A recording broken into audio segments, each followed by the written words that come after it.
The African American Legend series highlights the accomplishments of blacks in areas as varied as politics, sports, aviation, and business. We will explore how African Americans have succeeded in areas where they had previously been excluded because of segregation, racism, and lack of opportunity. I am your host, Dr. Roscoe C. Brown, Jr. On today's program, we'll discuss the Tuskegee Airmen with Lee Archer, Tuskegee Airmen ace and former corporate vice president. It is widely acknowledged that the success of the Tuskegee Airmen in integrating the Air Force, together with Jackie Robinson's integrating Major League Baseball, were the principal factors in establishing the climate for the fight against segregation in what was called the Civil Rights Movement. I was privileged to be one of the Tuskegee Airmen, serving as a combat fighter pilot and commander of the 100th Fighter Squadron of the 332nd Fighter Group. I was one of the first pilots in the history of the Air Force to shoot down a German jet. Lee Archer, our guest, a former corporate vice president with the General Foods Corporation, also served with the Tuskegee Airmen and is credited with the largest number of victories for the Tuskegee Airmen. Lee Archer retired with the rank of colonel after a distinguished career in the Air Force. Lee served with the 302nd Fighter Squadron of the 332nd Fighter Group.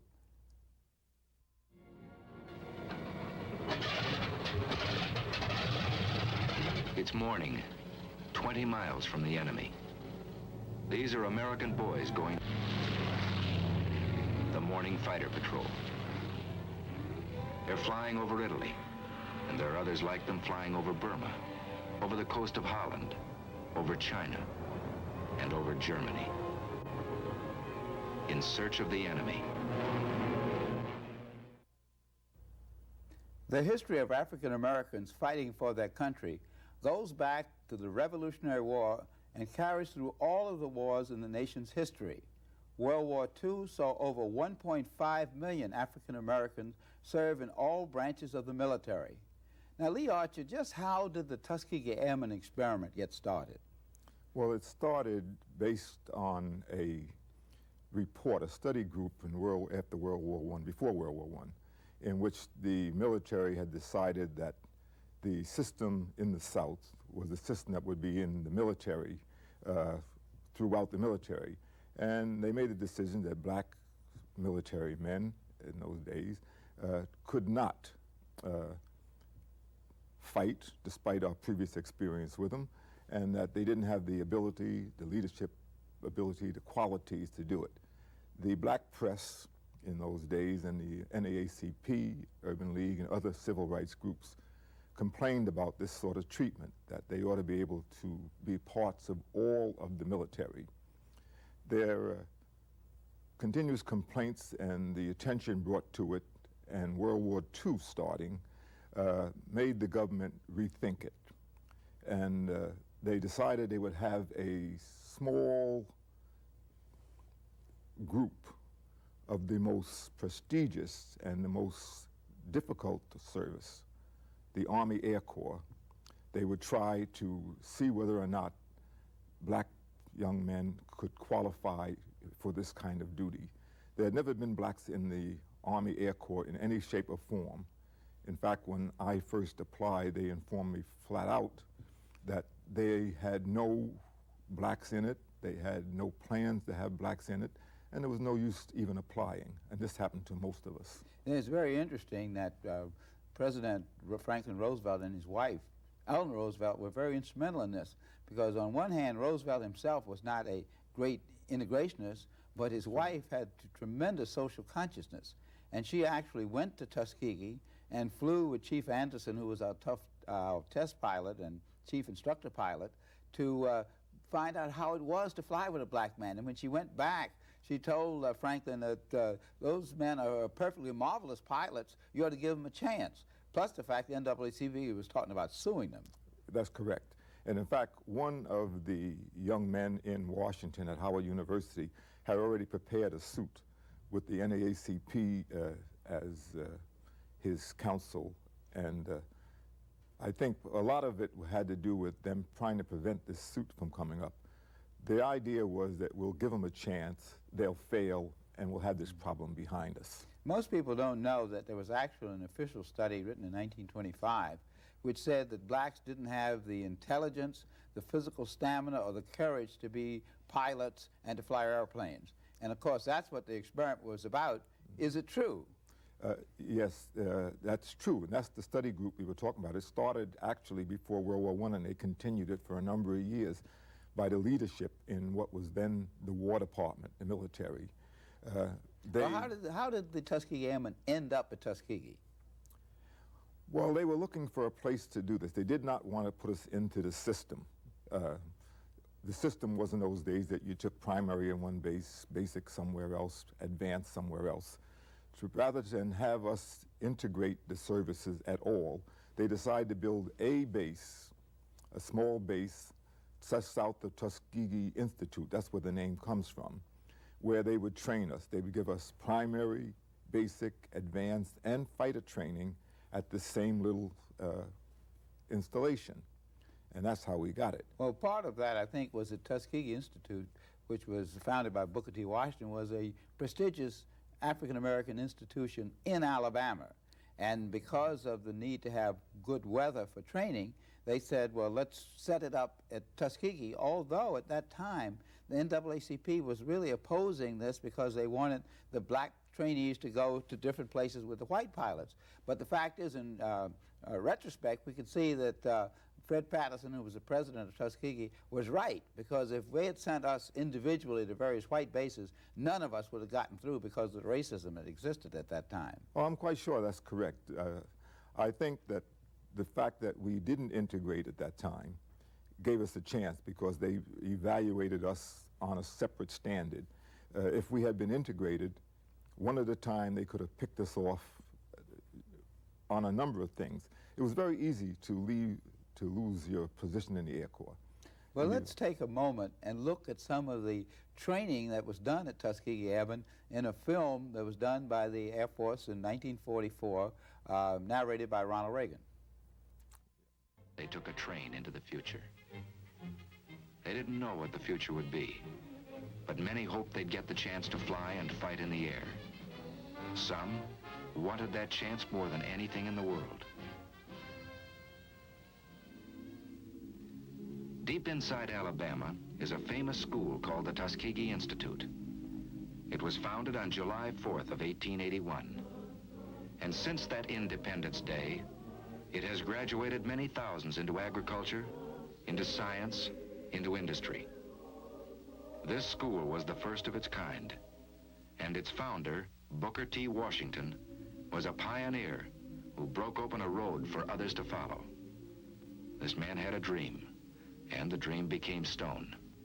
He lifted the veil of ignorance from his people and pointed the way to progress through education and industry. Close to this school, close to the work this man had done, the United States government determined to build an airfield. 3 years ago, this was just another farm in Alabama. More than trees had to be cleared away. There was misunderstanding and distrust and prejudice to be cleared away.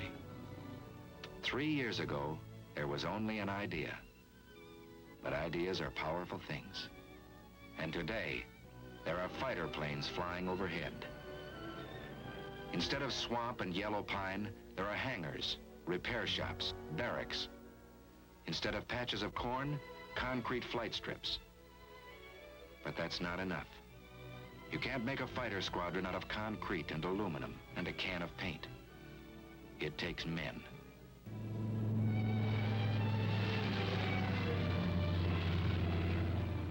There's a new world up here. A man has to learn his way around. It takes many weeks of learning to make a fighter pilot. And a lot of that learning is done in a hard wooden chair. Because a fighter pilot is a combination of a mathematician and an athlete, a scientist and a sharpshooter. He's got to know what goes on inside his plane. The heart of his fighter is steel and copper. Its bloodstream is gas and oil. But its brain is the man who flies it. He begins in a safe, slow plane, 2 wings instead of 1. but he flies many hours inside a closed room. In the morning, he may be flying a prescribed course over a sheet of paper. In the afternoon, he may fly the same course above the clouds. He trains his muscles down here very close to the ground, but he'll use the same sense of balance and coordination in the skies above Tuskegee.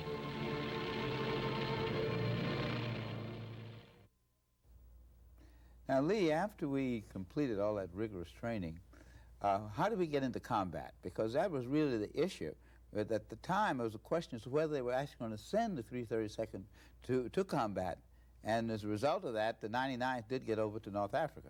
Yes, well, the 99th ended up in North Africa, and then there was a period of time when their work was not evaluated correctly, and they was talking about bringing them back to the United States. At that time, I think we should tell the audience that the 99th was a squadron. That was 16 Yes, planes. And correct. Eventually, the Tuskegee Airmen grew into the 332nd Fighter Group, which ended up with 4 squadrons. 4 squadrons. But the 99th was the first, headed by Colonel Benjamin O. Davis, Jr., who was the son of the highest-ranking black officer, General B.O. Davis, Sr. That's correct. Well, they ended up going to North Africa. They were doing what they call groundwork. They were dive bombing, strafing, etc. And as a result, they were evaluating them on victories, which they weren't getting because no one gets victories when they're dive bombing and strafing. They argued this, and General Davis, Colonel Davis at the time, came back to the States, talked to Congress and the War Department, and said, you're not evaluating them correctly, give them a chance to do what they're supposed to do. We ended up with the 332nd leaving Michigan, Selfridge Field, to join the group over in Italy, just before the Anzio beachhead. Let me mention that after the training was completed at Tuskegee, which, by the way, was facilitated by a white officer, Colonel Noel Parrish, Yes. who saw to it that we did get fair treatment, even though the pilots who were training us after primary were white pilots, and many of them did not want us to succeed. But Colonel Parrish, to his credit, saw that we got the right kind of training, and from there we went to Michigan to do some combat transition before we went overseas. That's correct. And truthfully, when I mentioned before that if we had been integrated truthfully, those pilots that we had at Tuskegee that Colonel Parrish kept in control could have picked us off one at a time, as they did quite frequently. We ended up in Italy, the group, 3 squadrons, and we were joined at Naples with the 99th Fighter Squadron, forming then the largest fighter group over there, 4 squadrons. We continued then to do dive bombing and strafing while they were doing the Anzio beachhead routine, and then was switched to the 15th Air Force. In the groundwork we were doing with the 12th Air Force, Tactical Air Force. We switched to the 15th Air Force, having changed airplanes 4 times, from the P-40 to the P-39 to the P-47, then to the P-51. And we flew long-range escort in the 51 and the P-47, the Jug, doing escort work on the long-range bombers. Now, this is when you can get victories, and this is when the fact that we could do what everyone else could do, and they stopped this foolishness about bringing them back because they had no victories, took effect. Well, let's take a look at the Tuskegee Airmen in action over Europe. They're good planes, wonderful planes, and their pilots are good too. Listen. Yesterday, I fulfilled one of my ambitions as a combat pilot. I got 1 airplane. Squadron after squadron out of Tuskegee, flying P-40s first, tough little planes, then striking with Thunderbolts, P-47s, then riding the Mustangs, P-51s. No, it was never easy for these men. They were pioneers, and no pioneer has it easy. They fought lies, they fought heartbreak, and they won. Now they fight the enemy on his own soil.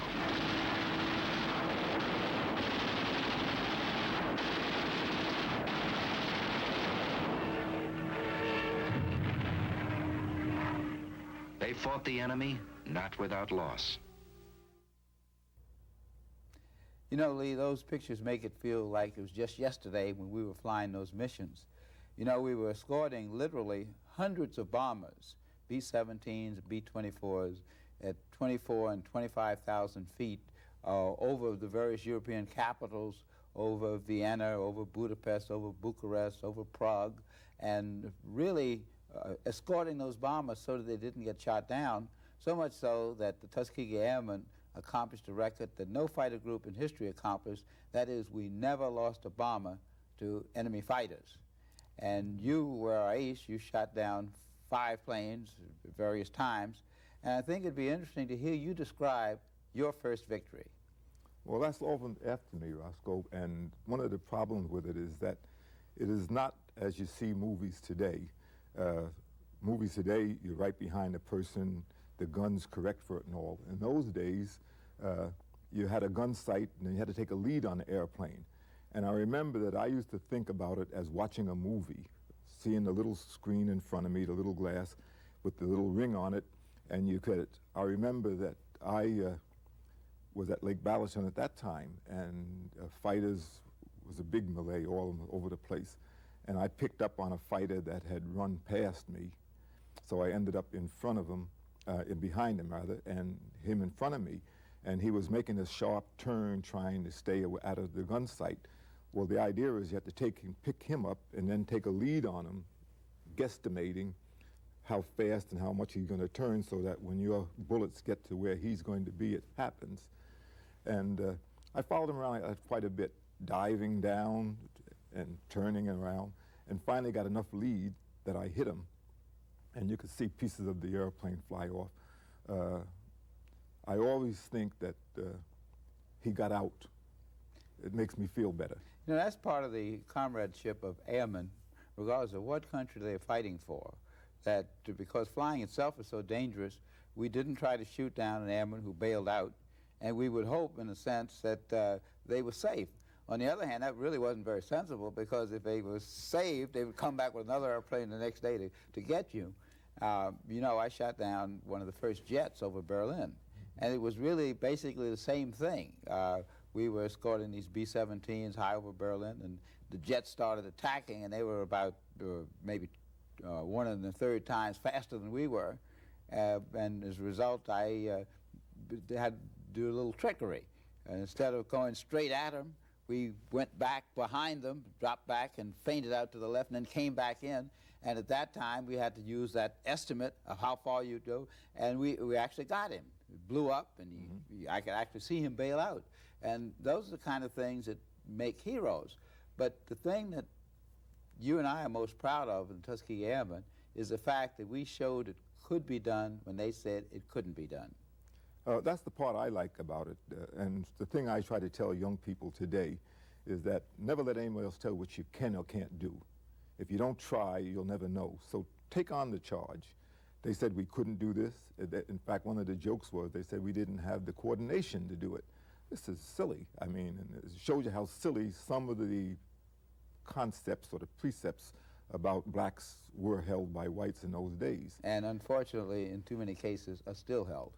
Yes, regrettable, but still held. But if we keep on chipping away as we did that, we were very successful in the Tuskegee Airmen. We are very successful in other areas, and I think we can continue to be successful. Now, you know, as a result of the success of the Tuskegee Airmen, the Air Force was the first branch of service to integrate, and Harry Truman built his desegregation order in 1948 around the success of the Tuskegee Airmen and around the success of the tank corps that helped to liberate the concentration camps, showing that blacks had both the ability, the intelligence, and that when they worked with white troops, they didn't turn us away. As a matter of fact, after we had been successful with our shining red-tailed Mustangs, it turned out that the bomber groups, practically all of whom were white, in fact, all of them were white, requested the red tails. And even today, I will meet some bomber pilot somewhere who remembers that we saved his life or the life of his crew. And that's what led to the integration. Now, tell us a little about what happened in the Air Force right after integration. Well, after President Truman issued a special order 9981 in 1948, they divided up the black organization, which was in Columbus, Ohio, at the air base there, and sent us off to different areas. I ended up in the 1st Fighter Group out in Marshfield, California, and people went to different places. Our record and our history was so good that we were not in trouble when we went to it. I think that if we had gone there without the record we had, if we had integrated the military services, the other groups and squadrons, we'd have had trouble. They would have had this same concept that they're not qualified. But for example, I went to Marshfield, the 1st Fighter Group, and I had more combat time than anyone there. I had more different airplanes I had flown than anyone else there. And so it was really no problem. It was not a thing of trying to prove yourself. You had been proven already. They accepted us pretty well throughout the military, and in fact so much so that the history of the military has been really the shining lead for integration of any type in the services. And of course, we had 3 generals who came out of that. General Benjamin O. Davis Jr. became the first 3-star general, Right. and Chappie James, who trained at Tuskegee and was a jet pilot in Korea, became the first 4-star general. And then, of course, we have Colin Powell, who was the chair of the Joint Chiefs of Staff, and everywhere Colin Powell went and goes, he says that it's the Tuskegee Airmen that gave him the inspiration. But the thing I'm most proud of is that Fred Gregory, whose father taught me at Dunbar High School, is an astronaut. Robert McNair, who was lost in the Challenger disaster, was an astronaut. And Mae Jemison, a woman astronaut. They all reflect on the pride and inspiration that they received from the Tuskegee Airmen. It is very important to me also that they continue. I've never seen one of them that made a speech anywhere that didn't give credit to the Tuskegee Airmen as being their inspiration and all. And I think this is going to continue. I think there'll be new men and women who come behind the astronauts, and they'll credit the astronauts credit us.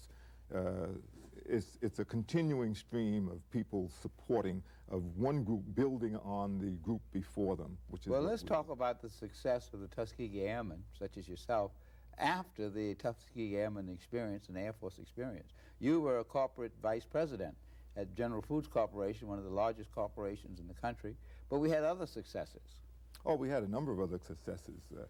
We've had Percy Sutton, whom was one of your original show people. We've had the mayors of major towns, the Secretary of Transportation at one time. Bill Coleman, Secretary of Transportation. Was, Coleman Young, whom Percy Sutton the has mayor mentioned. of Detroit. Charles Williams, who was the vice president of Shenley Corporation, Jackie Robinson's brother. Jackie Robinson, doctors and lawyers galore.